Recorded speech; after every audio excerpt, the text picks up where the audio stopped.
Between Abington and Branch Street lies a quaint yet colorful cafe, known by the locals as Mima's. But it's doing more than just serving up delicious empanadas and tres leches.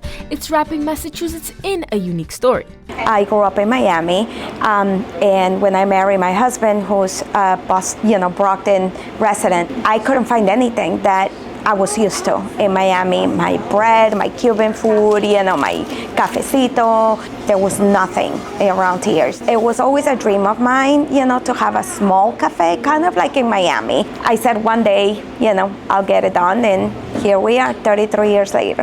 While opening a restaurant is a dream for many, it's much easier said than done. And along the way, Abby found reassurance in the struggles that weigh the price of her passion. It's not easy, to have a small business, to be a minority, business owned.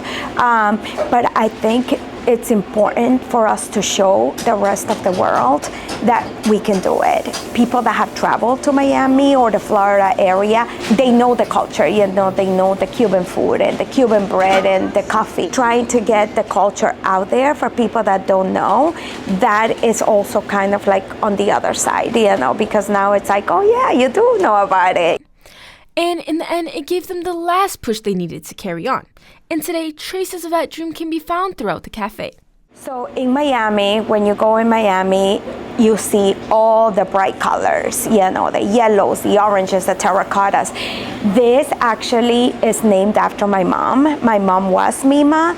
We have her in our logo, she left her heart in Miami, she got very sick and unfortunately had to come over here, but her heart was always in Miami. Mima's came about after her passing, the colors that you see everywhere, it's the colors that were in her house. So it's just keeping a little bit of everything from her, so everything has a meaning in here, our mural, that's her house in Miami. It just keeps us, to remind us what Mima is all about. So Mima was friendly and outgoing, and she, wanted to open her doors to everybody. The rewards of seeing people living here with a smile in their face and telling me that everything was great and awesome, whether it's their first time trying their food or whether it's second or third time coming back, it's what makes us keep going.